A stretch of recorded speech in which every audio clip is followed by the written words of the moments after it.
নমস্কার, শুভঙ্কর কয়াল ইউটিউব চ্যানেলের পক্ষ থেকে আপনাদের প্রত্যেককে জানাই স্বাগত।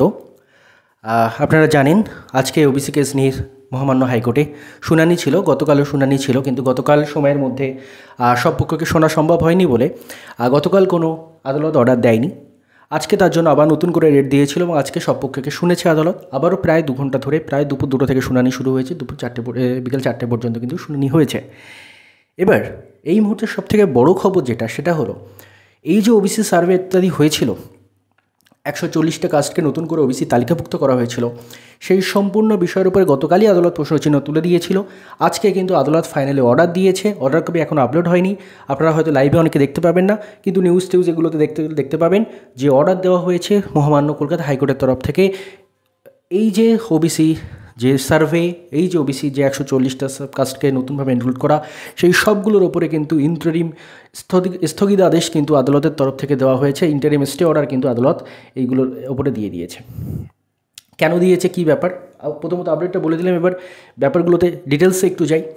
আজকে শুনানি যথারীতি শুরু হওয়ার পর থেকেই সেই গতকাল যে বিষয়টা নিয়ে চলছিল, সেই একই জিনিস যে এই যে ওবিসি সার্ভে হলো, এই সার্ভে কিভাবে হলো, কত % পপুলেশনকে নিয়ে সার্ভে হলো, কোথায় কিভাবে সার্ভে হলো, এই যে কাস্টগুলোকে আদালত বাতিল করেছিল সেই কাস্টগুলোই আবার কি করে ইনক্লুড হয়ে গেল পরপর করে, ইত্যাদি নিয়ে কিন্তু বিস্তর তর্ক বিতর্ক চলে। এবং রাজ্যের তরফ থেকে অ্যাডভোকেট জেনারেল কিশোর দত্ত সেখানে উপস্থিত ছিলেন, এবং কল্যাণ ব্যানার্জি এবং আরও অনেক অ্যাডভোকেট ছিলেন রাজ্যের তরফ থেকে, এবং বিরোধী পক্ষের অনেক উকিল সেখানে কিন্তু ছিলেন।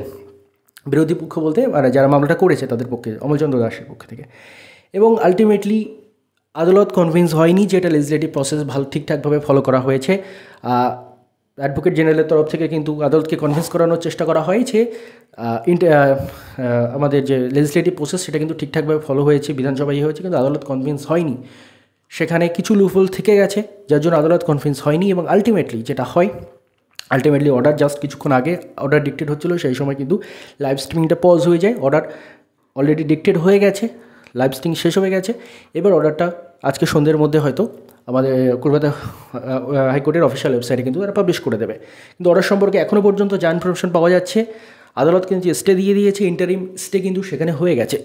অর্থাৎ এই যে প্রসেস, নতুন করে 140টা কাস্টকে যিনি নতুন করে সার্ভে করে যে 140টা কাস্টকে ইনক্লুড করা হয়েছিল, সেই জিনিসটা পুরোপুরি স্থগিত এখনও পর্যন্ত।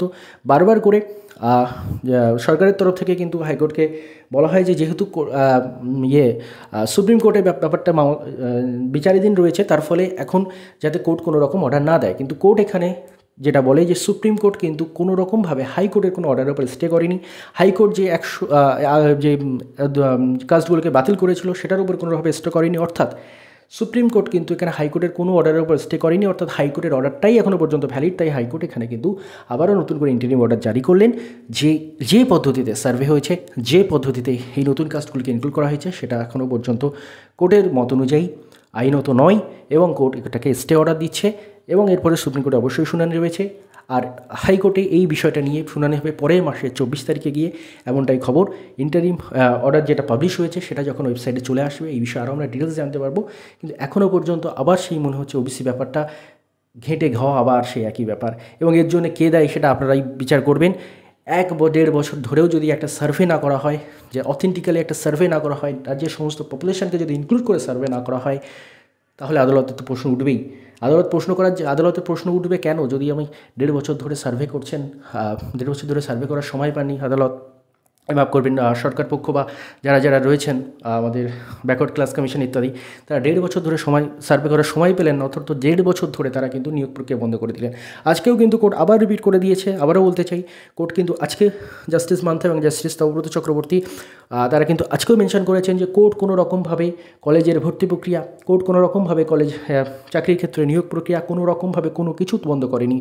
আবারও আজকে কোর্ট অনারেবল জাস্টিসরা রিপিট করে দিয়েছেন যে 2010-এর আগে যে 66টি জাতিকে ওবিসি তালিকাভুক্ত করা ছিল, তাদেরকে নিয়ে নিয়োগ প্রক্রিয়া, ভর্তি প্রক্রিয়া চালিয়ে যেতে, নতুন যদি কোনো কাস্ট, তখন ইয়েদের তরফ থেকে, অ্যাডভোকেট জেনারেলের তরফ থেকে কিন্তু জাস্টিসদের প্রশ্ন করা হয়, তাহলে নতুন করে যদি আমরা যে সার্ভে করেছি সেই সার্ভে যদি ভ্যালিড হয়, সেই ভ্যালিড সার্ভের ভিত্তিতে তাহলে তো কিছুজন বঞ্চিত হবে। তখন কিন্তু অনারেবল জাস্টিস মান্থা সেখানে বলেন যে কোনোভাবেই বঞ্চিত হবে না, কারণ স্পেশাল রিক্রুটমেন্ট বা স্পেশাল অ্যাডমিশন প্রসেস কিন্তু চালানো যেতে পারে, যেটা ইন্ডিয়াতে বহুবার বহু রাজ্যে হয়েছে।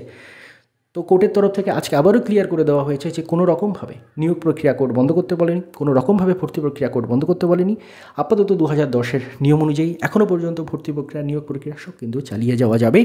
বাট যে সার্ভেটা হয়েছিল সেটা কিন্তু সঠিক পদ্ধতিতে হয়নি, তার জন্য কোর্ট কিন্তু ইন্টারিম অর্ডার দিয়েছে, ইন্টারিম স্টে অর্ডার দিয়েছে। এবার কথা হচ্ছে আমাদের সবচেয়ে গুরুত্বপূর্ণ প্রশ্ন, তাহলে চাকরি প্রার্থীদের কী হবে, চাকরির কী হবে? আপাতত যেটা মনে হয়, যে কাজটা এগোচ্ছিল সেটা আবার থমকে গেল, এবং থমকে যাওয়াটা উচিত ছিল না। এই কারণে উচিত ছিল না কারণ সার্ভে ঠিক করে করা উচিত ছিল, সার্ভেটা ঠিক করে করা হলো না। আবার সেই আমাদের নিয়েই গেম খেলা হচ্ছে, বারবার ছাত্রছাত্রীদের নিয়েই গেমটা খেলা হচ্ছে। আদালত যেখানে নিয়োগ প্রক্রিয়া বন্ধ করতে বলছে না, সেখানে নিয়োগ প্রক্রিয়া কোনো এক অজানা কারণে বন্ধ করে রাখা, এবং তার সাথে সাথে আদালত যে টাইম দিচ্ছে তার মধ্যে সার্ভে করতে বলা হচ্ছে, সেই সার্ভেও কিন্তু তারা সঠিকভাবে করছে না, যার ফলে আদালতে আবার সেই জিনিসটা নিয়ে প্রশ্ন উঠছে। তো আলটিমেটলি আবারও সেই নিয়োগ প্রক্রিয়া বলুন, যা কিছু বলুন, বিষবাহ জলে। আপাতত আগামী মাসের 15 তারিখের কাছাকাছি সুপ্রিম কোর্টে মামলা শুনানি রয়েছে, সেখানে এই বিষয়টা নিয়ে আরও এর আইনগত দিক নিয়ে আরও আলোচনা হবে, এবং তারপরে আগামী মাসের 24 তারিখ সুপ্রিম কোর্টের শুনানির পরেই কিন্তু হাইকোর্টে এই বিষয়টা নিয়ে আবার উঠবে, এবং আশা করবো আমরা যে আর এটা নিয়ে ছাত্রছাত্রীদের নিয়ে আর ফুটবল না খেলে এবার অন্তত সঠিক খেলাটা হোক, এবার অন্তত নিয়োগটা হোক, এবার অন্তত কলেজের ভর্তি প্রক্রিয়াগুলো শুরু হোক। ধন্যবাদ।